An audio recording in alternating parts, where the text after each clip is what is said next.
Hello and Happy New Year. Happy New Year, everybody. We are so glad to have you. Welcome back. If you are a subscriber or if you are new, welcome. My name's Jade. I'm Matt. And this is Keeping Up with the Kennys. On our channel, we talk about personal finance, personal development, frugal living, and our debt-free life. If any of those things sound interesting to you, make sure to hit the like and subscribe button down below, as well as the notification bell so that you get notified anytime that we post new videos.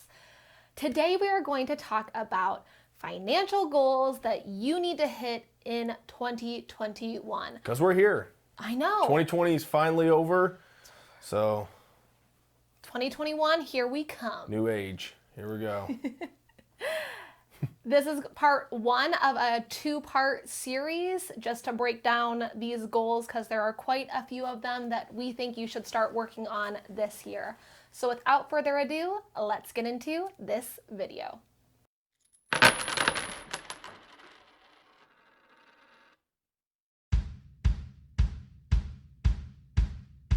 All right, so number one on this list is probably my new favorite term in the entire world. Like, came out of our bedroom the other night to Matt and I was like, we're no longer calling it a budget, we're calling it a prosperity plan.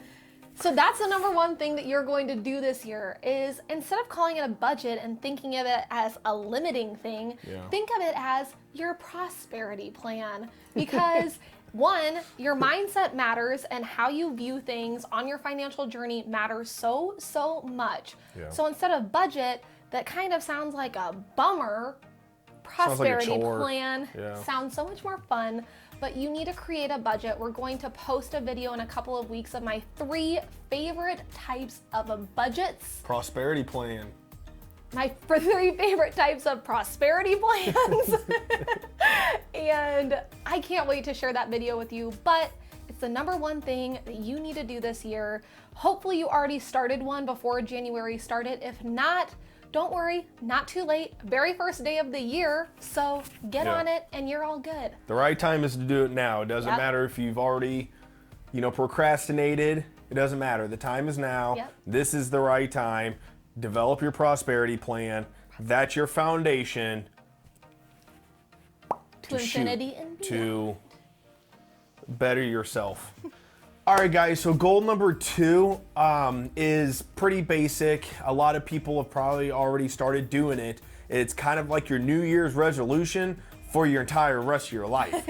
So that is your prosperity plan and your goals within 1 year, 5 years, 10 years, 15 years, and so on and so forth. So it's that time of year where everyone creates what they want to do and how to better themselves and better the world, right? So start writing those down.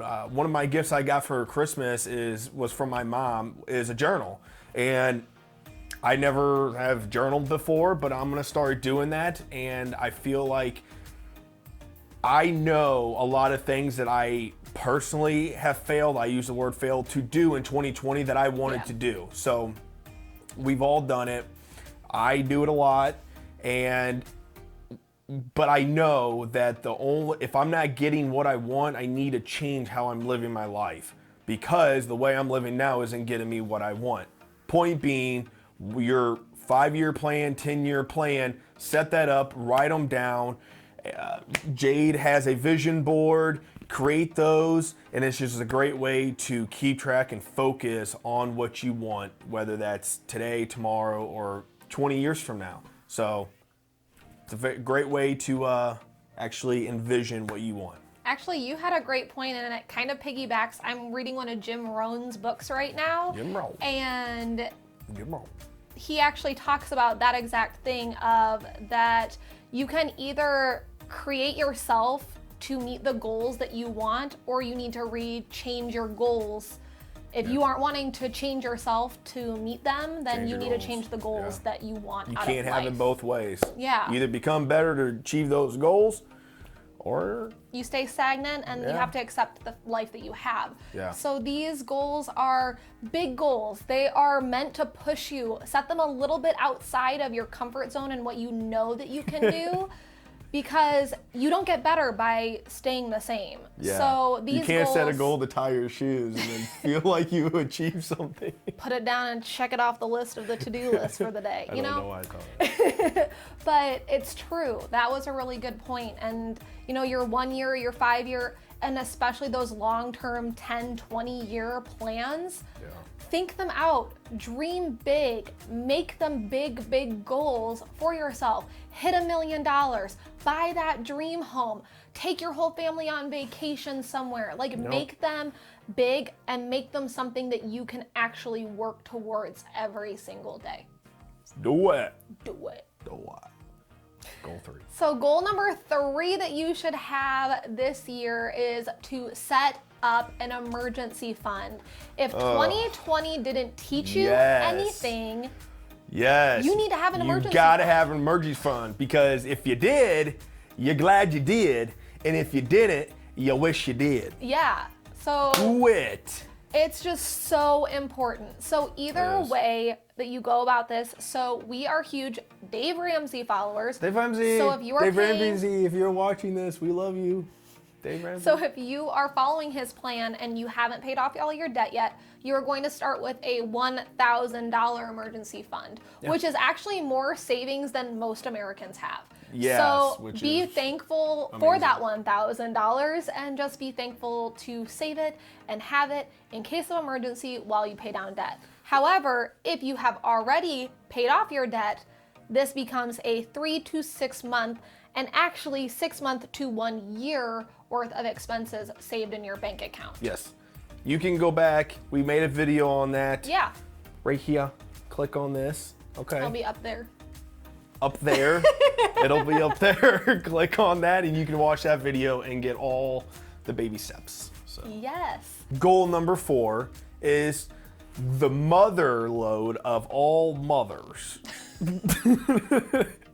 Pay off your debt. For all you people in the back, pay off your debt. Call in all people, pay off all your debt. You need to do it. That is what everything will start branching off of, and your firm foundation that no matter what happens in life, that will be your saving grace. Yeah. Because if you have all this debt, whether that may be your cars or your credit cards or your student loans, or you bought a $3,000 couch, you know who that is, but he paid it off. So good for him. He was my best friend. So good for him. But if you have all this debt that most of us have, okay, you know what it's like to try to go, okay, let's add all this up. I don't have enough money, or we barely are breaking even. You pay that off and it eliminates it. We can't reiterate enough the importance of paying off debt, and not only paying it off, staying out of debt. Yeah. Stay out of debt. Once you get there, you stay out of debt. And from, like we just said, we used to live paycheck to paycheck, and since we've paid off debt, we don't make Jeff Bezos money. True that. Okay?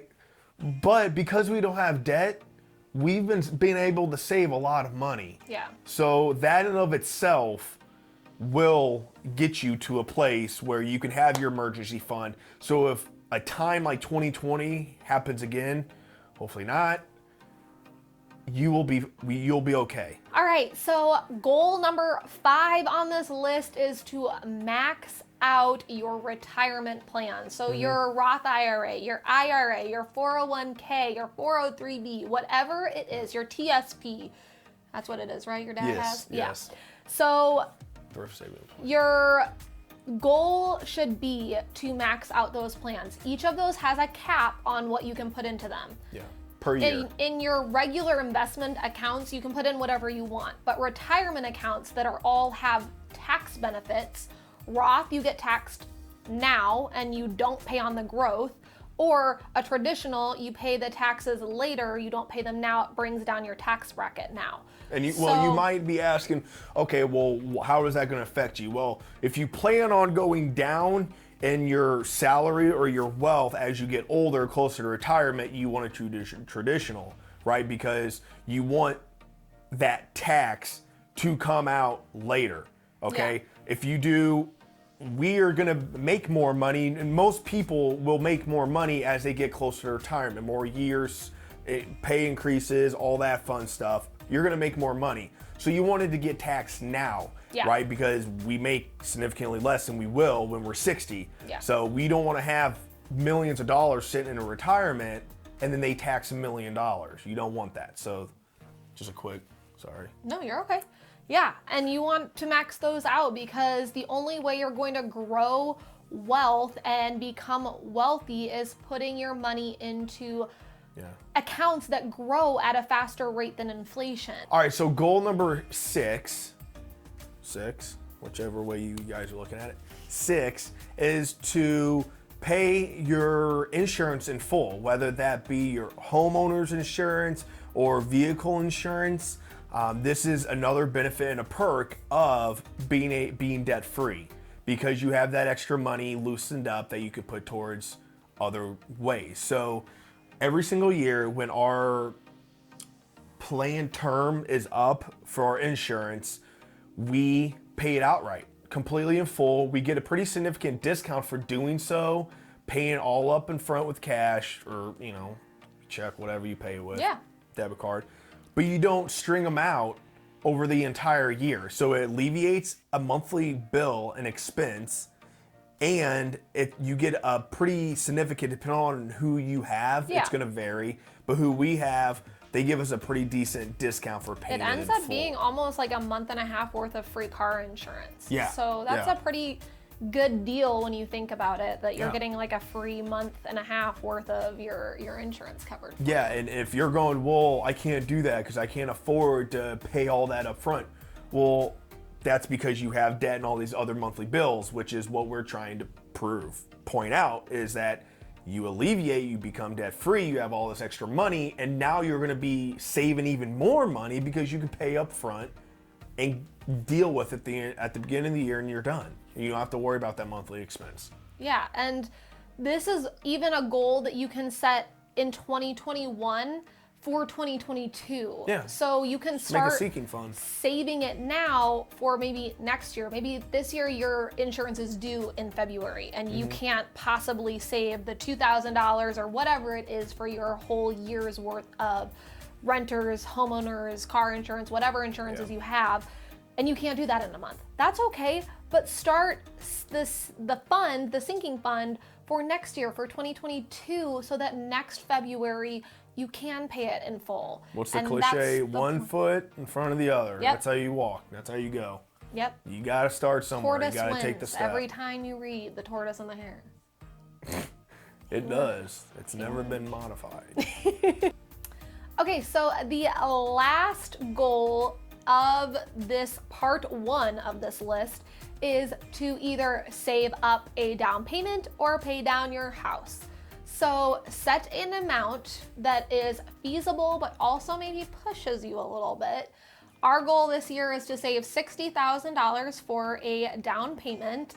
It's a little bit outside of our comfort zone, but maybe we'll be picking up extra shifts. Maybe we'll be getting a second job. Maybe our YouTube will be monetized. Who knows what the future holds? But we put our goal to stretch us and put your goal to stretch you. So if you own a home, if you split your payment and you do bi-weekly payments on your mortgage, you actually end up, because there are 2 months a year where you have 3 paychecks if you're paid bi-weekly, you end up paying a full extra payment on there just by paying every 2 weeks half of your mortgage.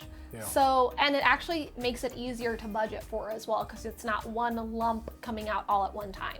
So definitely look into that if you're already a homeowner, but if you are like us, set an amount, set a goal for your down payment and start hammering away at it so that you can have 20% down. Don't be one of these people who buys a house that has no money. Don't let that be you. That was almost us. That was literally almost us, and it's terrifying to think back at the fact we had $5,000 in our bank account, and we were sitting down, like looking at homes at the bank, about to like apply for a mortgage, and we got out to the car and we're like, this is a bad idea. This is not good. And we were like, okay, We have to take a break. I know on social media and on all of our friends' Facebooks, everybody's buying homes and we feel like we're missing out because we're not. And we're like, we're not in the, maybe they are. Maybe they're in the financial spot that they were able to put 20% down or whatever, or they didn't care and they took out a 0 down mortgage somewhere because his credit union was allowing us to do that. It was 0 down for first-time home buyers, and we're like, cool, we have What's scary is that don't trust them because we had $5,000 in the bank. Yeah. We just got our jobs. We're a little after getting our jobs, and they approved us for what, like $300 and something thousand. And when they did that, it kind of hit me like, so we have $5,000 in the bank. They knew what I had. That's where I have my money. And they knew how much we made and our debt at the time, and they were still going to approve us for that. Yeah. That is alarming, and that should be alarming to you too, because call me cynical, but I don't trust any of these types of entities because it's a business, you know, and they're in the business of making money. If you lose your house, they take it back and resell it. It don't matter to them, okay? It should matter to you, and it does, because that's your family, and that's your livelihood, and that's your future. So I was really alarmed that it's pretty they did scary, and we're glad that at the time we had the mentality of, hold on, this feels wrong. Yeah, we had no money, wanted to buy this house, and now we're going this way.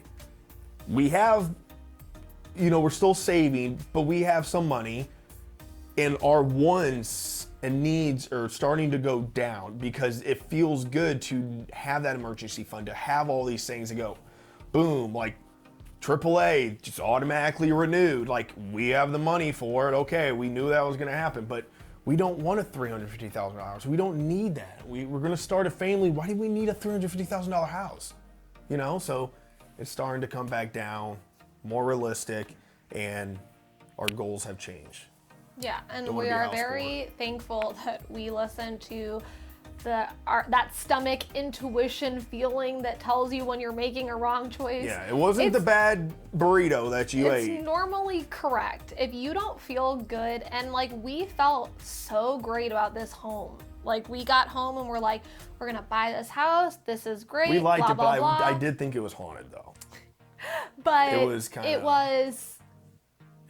it was good when we got home to like have that conversation with each other of like, we thought about the payment that we were going to have. It still makes me feel sick to my stomach to think that we almost did it. We almost did it. But we anyways, almost let our wants control us for 30 years. Like we were going to sign a 30-year mortgage. We were almost going to sign. Yep. So that would have controlled our lives for 30 Think about what that years. would have done. In hindsight, right, we don't know the future, but on hindsight, we have $5,000 in the bank, and we did it for a plethora of reasons, and then 2020 had just hit. Yeah. We would have lost that home. Bad news bears. Yeah, we probably would have lost that home. Yep. So okay. Thankful for it. Yep. All right. All right, so I think that wraps up this video. We hope you enjoyed this one, and we hope that you will come back for part 2 of this episode, and that you will hit the like and subscribe button down below, as well as the notification bell. Comment, tell us what your goals for 2021 are for your finances, for your life, just your relationship maybe. We'd love to hear about them. I love responding to all of you guys in the comment section. I love that we're growing a community here. It's super exciting.